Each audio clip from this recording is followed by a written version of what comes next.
Assalamualaikum teman-teman semuanya. Terima kasih telah mengklik video ini dan selamat menonton.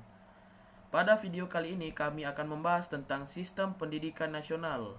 Tapi sebelum itu, jangan lupa tekan tombol like dan subscribe jikalau video ini bermanfaat bagi kalian.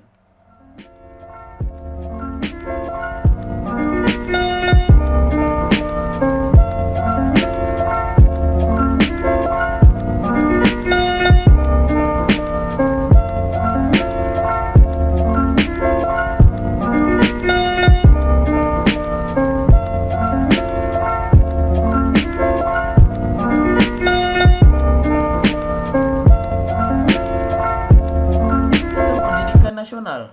Setiap bangsa memiliki sistem pendidikan nasional. Pendidikan nasional masing-masing bangsa berdasarkan pada dan dijiwai oleh kebudayaannya.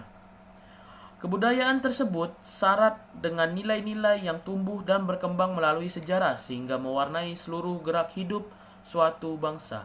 Yang berarti setiap pendidikan nasional itu di setiap negara itu pasti berbeda-beda. Contohnya Indonesia dan Jepang pasti memiliki sistem pendidikan yang berbeda. Nah, jadi di video kali ini kelompok kami akan membahas tentang hal itu. Tentang sistem pendidikan nasional Indonesia yang akan dibahas oleh Afi Sukaisi Kasifah, Dewi Nuraini, Nur Aska Wilda Konita, Sri Gustini, dan pastinya saya sendiri, Zikri Afrian Syarahab. Baiklah, kita masuki saja pembahasannya.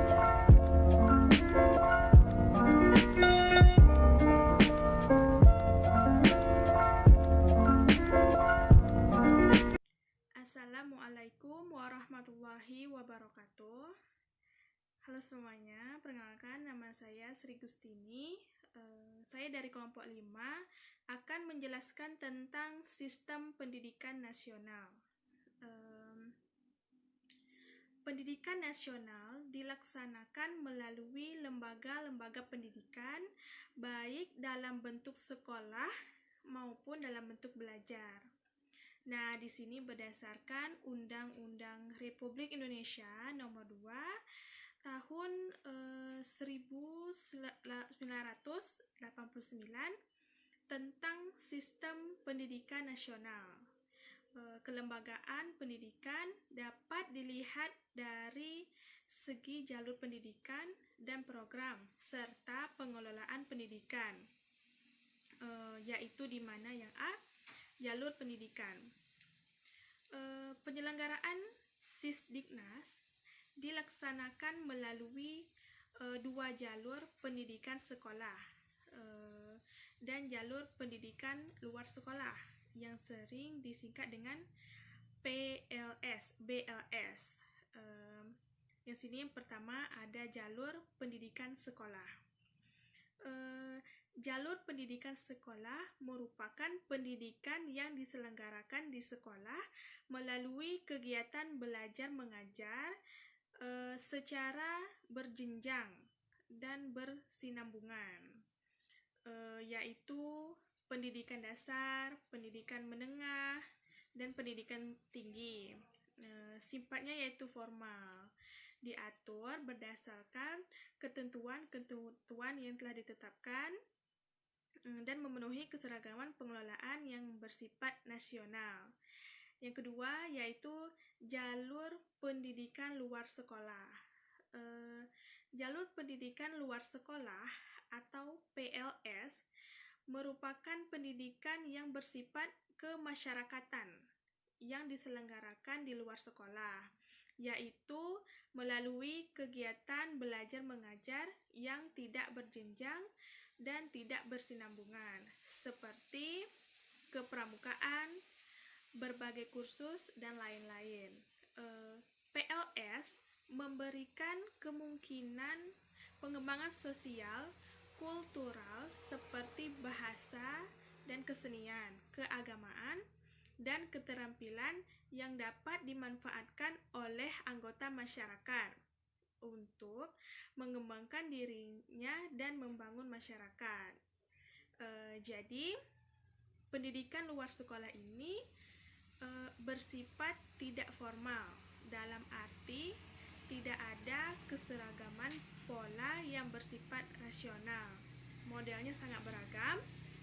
Dalam hubungan ini, pendidikan keluarga merupakan bagian dari jalur pendidikan luar sekolah yang diselenggarakan dalam keluarga, yang fungsi utamanya adalah menanamkan keyakinan agama, nilai budaya dan moral, serta keterampilan lainnya.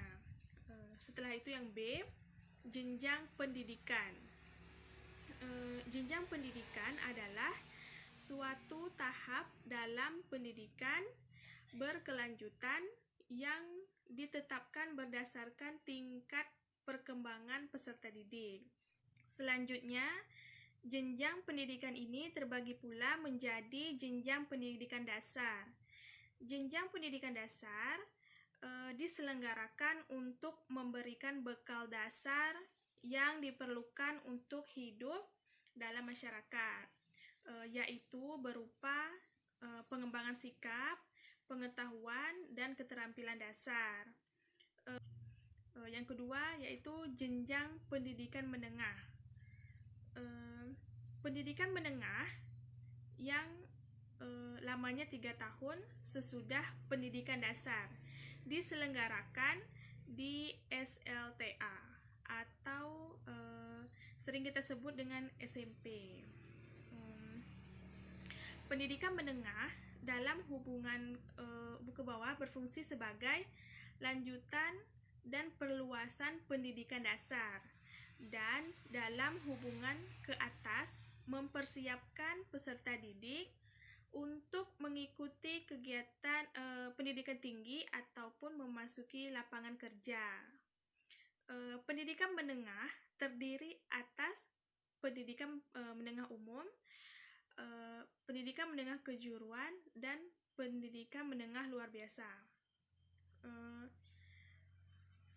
Pendidikan menengah kedinasan dan pendidikan menengah keagamaan. Yaitu yang ketiga, yaitu jenjang pendidikan tinggi. Pendidikan tinggi merupakan kelanjutan dari pendidikan menengah yang diselenggarakan untuk menyiapkan peserta didik menjadi anggota masyarakat yang memiliki kemampuan akademik atau profesional yang dapat menerapkan, mengembangkan, atau menciptakan ilmu pengetahuan, teknologi, ataupun sejenisnya.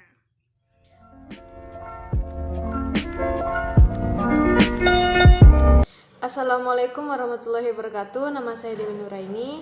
Di sini saya akan melanjutkan penjabaran dari Sri Gustini tentang sistem pendidikan nasional.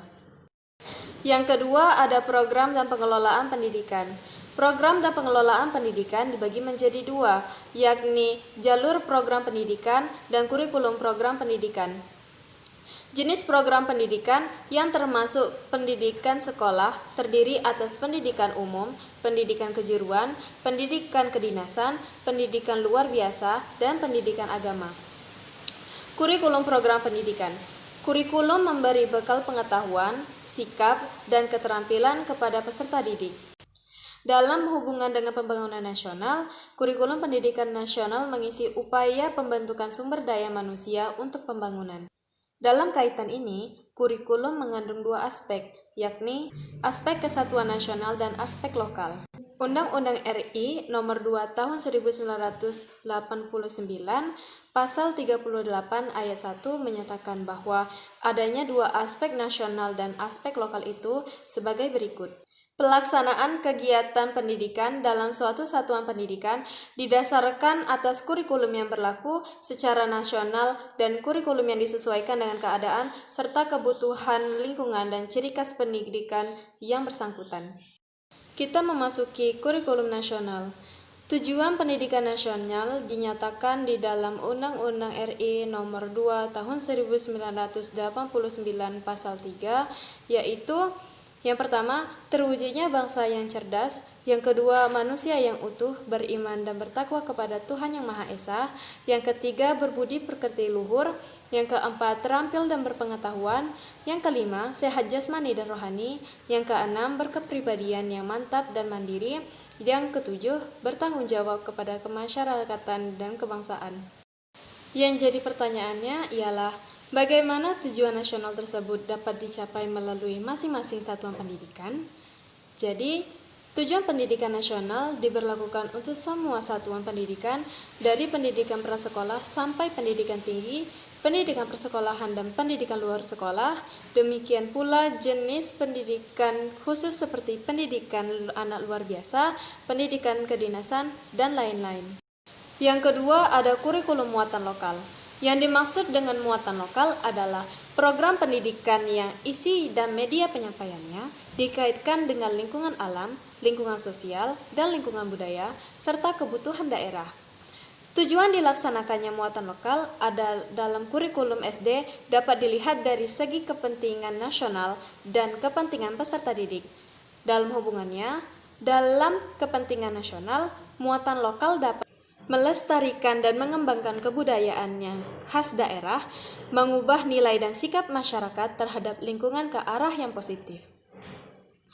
Dari sudut kepentingan peserta didik, muatan lokal dapat, yang pertama, meningkatkan pemahaman peserta didik terhadap lingkungannya. Yang kedua, memanfaatkan sumber daya belajar yang terdapat di lingkungannya. Yang ketiga, mempermudah peserta didik dalam menyerap materi pelajaran dan lain-lain.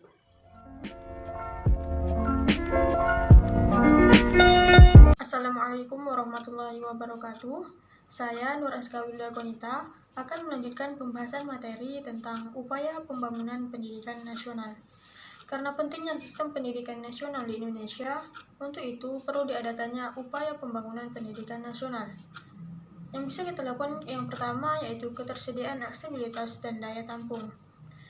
Untuk memajukan atau membangun pendidikan nasional, maka daya tampung dalam hal ini seperti pembangunan gedung-gedung sekolah dalam jumlah besar mutlak sangat diperlukan, mengingat kuantitas penduduk Indonesia yang tinggi menuntut keseimbangan pendidikan yang tinggi juga. Upaya dalam pembangunan pendidikan nasional yang kedua yaitu kinerja dan kesejahteraan guru harus dioptimalkan.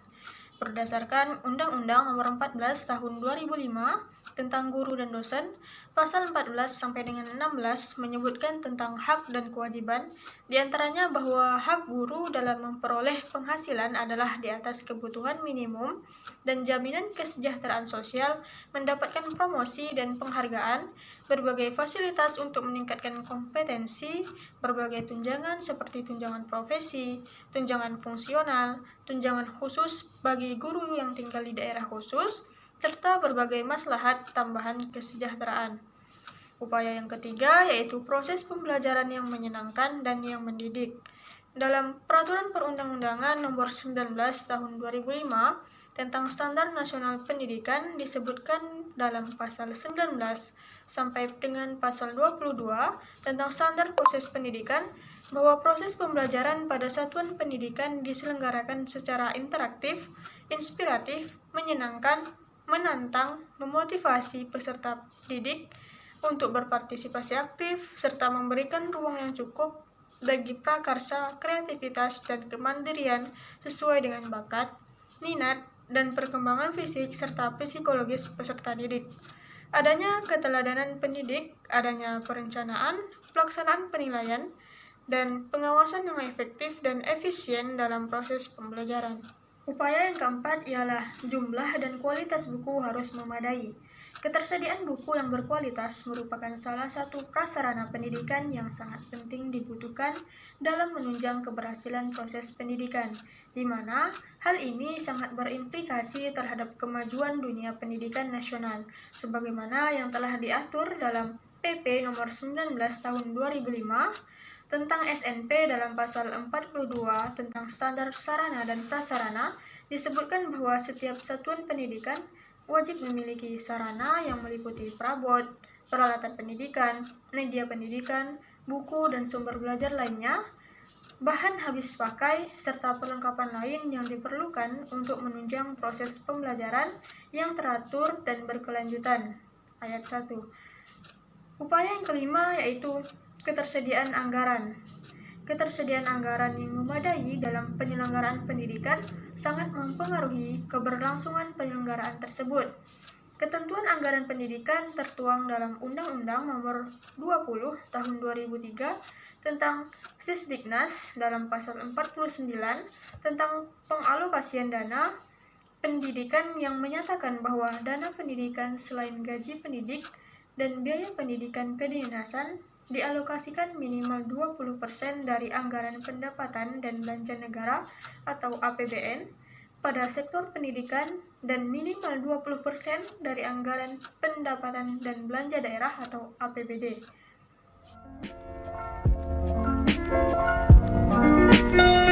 Assalamualaikum warahmatullahi wabarakatuh. Sebelumnya, perkenalkan nama saya Afis Sukaisi Kasifah. Di sini saya akan menjelaskan mengenai jenis upaya pembaruan pendidikan.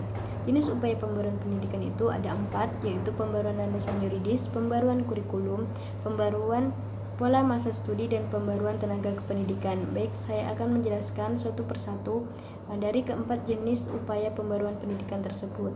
Yang pertama yaitu pembaruan landasan yuridis.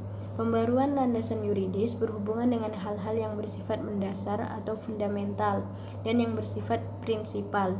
Dikatakan demikian karena landasan yuridis itu mendasar semua kegiatan pelaksanaan pendidikan dan mengenai hal-hal yang penting seperti komponen struktur pendidikan, kurikulum, pengelolaan, pengawasan, dan ketenagaan. Yang kedua yaitu pembaruan kurikulum.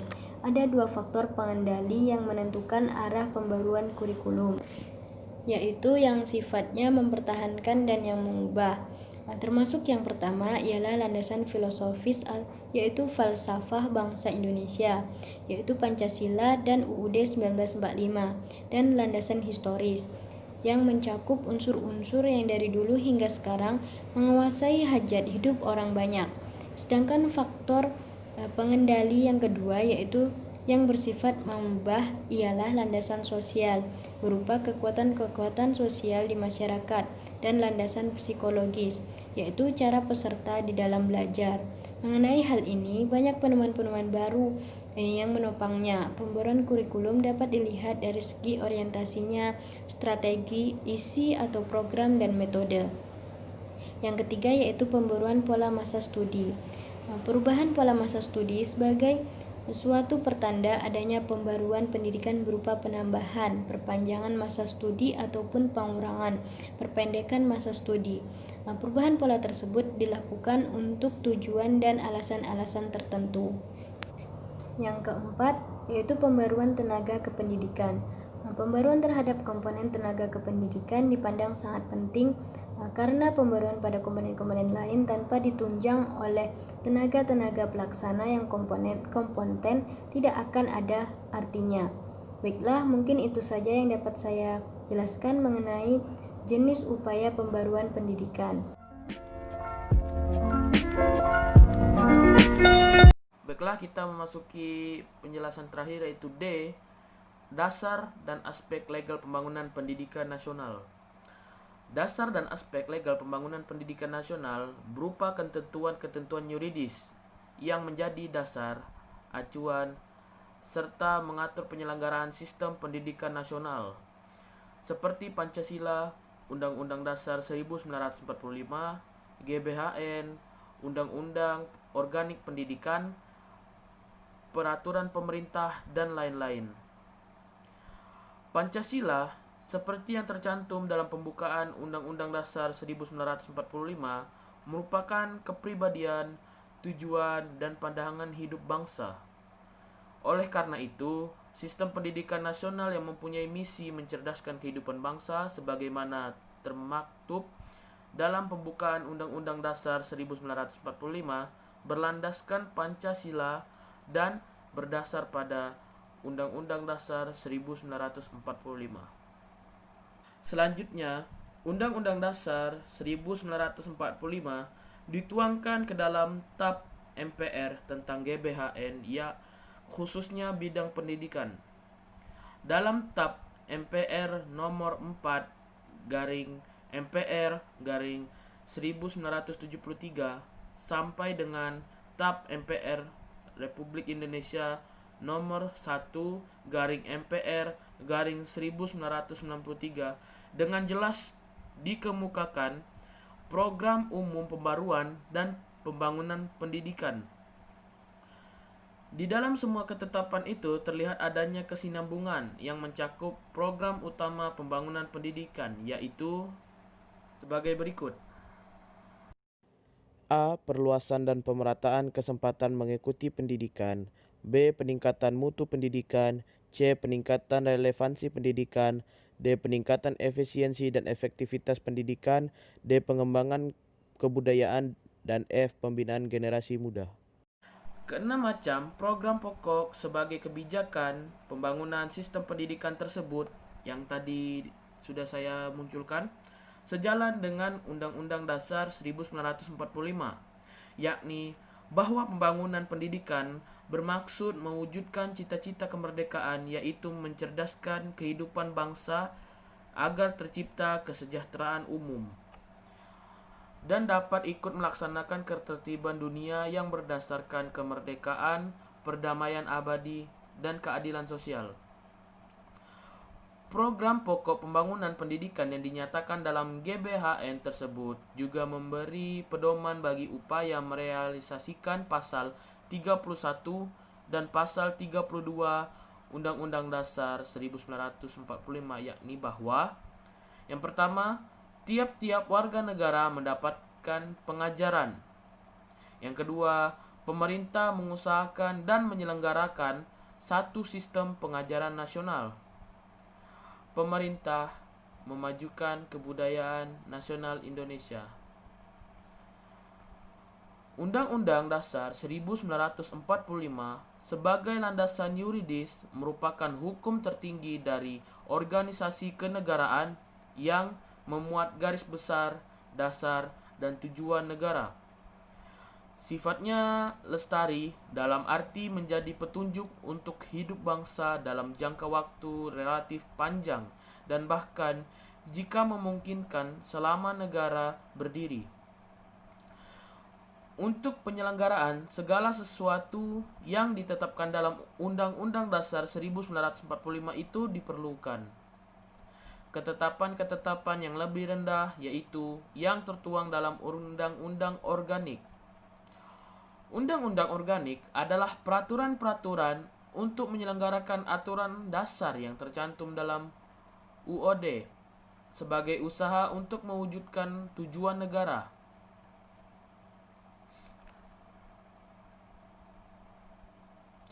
Dalam bidang pendidikan, Undang-Undang Organik Pendidikan yang pertama ialah Undang-Undang Nomor 12 Tahun 1954, Undang-Undang Nomor 4 Tahun 1950 tentang pendidikan dan pengajaran di sekolah, dan Undang-Undang Nomor 22 Tahun 1961 tentang perguruan tinggi. Untuk menyongsong laju pembangunan nasional, maka upaya penyempurnaan Undang-Undang Organik bidang pendidikan dilakukan terus. Dan sebagai hasilnya lahirlah Undang-Undang Republik Indonesia Nomor 2 Tahun 1989 tentang Sistem Pendidikan Nasional. Undang-undang tersebut sampai saat ini sudah berhasil dilengkapi dengan sejumlah peraturan pemerintah sebagai penjabaran pasal-pasal tertentu dari Undang-Undang Republik Indonesia Nomor 2 Tahun 1989 tersebut. Peraturan pemerintah yang dimaksud yaitu dilakukannya sebagai berikut. Yang pertama, Peraturan Pemerintah Nomor 27 Tahun 1990 tentang Pendidikan Prasekolah. Yang kedua, Peraturan Pemerintah Nomor 28 Tahun 1990 tentang Pendidikan Dasar. Yang ketiga, Peraturan Pemerintah Nomor 29 Tahun 1990 tentang Pendidikan Menengah. Yang keempat, Peraturan Pemerintah Nomor 30 Tahun 1990 tentang Pendidikan Tinggi. Yang kelima, Peraturan Pemerintah Nomor 73 Tahun 1991 tentang Pendidikan Luar Sekolah. Yang keenam, Peraturan Pemerintah Nomor 38 Tahun 1992 tentang Tenaga Kependidikan. Dan yang terakhir adalah Peraturan Pemerintah Nomor 39 Tahun 1992 tentang peran serta masyarakat dalam pendidikan nasional. Adapun kelebihan-kelebihan yang terkandung di dalam Undang-Undang Republik Indonesia Nomor 2 Tahun 1989 itu sebagai pencerminan adanya perkembangan aspek legal sistem pendidikan dapat dilihat dalam bab 9 butir C tentang pembangunan sistem pendidikan nasional, khususnya mengenai aspek yuridisnya. Pendidikan nasional Indonesia memiliki ciri khas sehingga berbeda dengan sistem pendidikan nasional bangsa yang lain. Kekhasan ciri sistem pendidikan nasional Indonesia tersebut tampak pada landasan, dasar penyelenggaraan, dan perkembangannya. Landasan dan dasarnya menjiwai sistem pendidikan, sedangkan pola penyelenggaraannya dan perkembangannya memberikan warna atau coraknya. Penyelenggaraan terwujud pada jalur, jenjang, dan jenis pendidikan. Karena pendidikan berfungsi menyiapkan sumber daya manusia untuk pembangunan, sedangkan pembangunan sendiri mengalami perkembangan, maka sistem pendidikan juga selalu dikembangkan. Pengembangan sistem pendidikan nasional mesti didasarkan kepada aspek yang legal. Berakhirnya penjelasan saya tadi, maka berakhirlah penjelasan kami pada materi kali ini. Kesimpulan yang bisa diambil dari penjelasan yang telah kami berikan yaitu pendidikan adalah suatu usaha sadar untuk menyiapkan peserta didik agar berperan aktif dan positif dalam hidupnya sekarang dan yang akan datang. Dan pendidikan nasional Indonesia adalah pendidikan yang berakar pada pencapaian tujuan pembangunan nasional Indonesia. Sedangkan pembangunan adalah suatu proses untuk berubah menjadi lebih baik dari keadaan sebelumnya melalui upaya yang direncanakan. Jadi, pembangunan pendidikan nasional adalah suatu proses usaha yang terencana untuk mewujudkan suasana belajar mengajar yang baik sehingga mampu merubah dan mengembangkan kemampuan peserta didik ke arah yang lebih baik yang sesuai dengan tujuan nasional bangsa Indonesia. Itulah kesimpulan yang bisa kami simpulkan terhadap penjelasan kami di video kali ini. Kami berharap dengan adanya video kami yang membahas tentang sistem pendidikan nasional dan dengan adanya video ini kami berharap agar semua yang menonton video ini mampu menguasai materi tentang sistem pendidikan nasional ini. Sehingga yang menonton video ini tidak salah mengartikan antara kelembagaan, program maupun pengelolaan nasional pendidikan di Indonesia. Sekian video kami pada penjelasan kali ini. Saya mohon maaf jikalau saya ada berkata-kata yang kurang mengenakan ataupun berkata salah. Saya akhiri dengan wabillahi taufiq wal hidayah. Wassalamualaikum warahmatullahi wabarakatuh.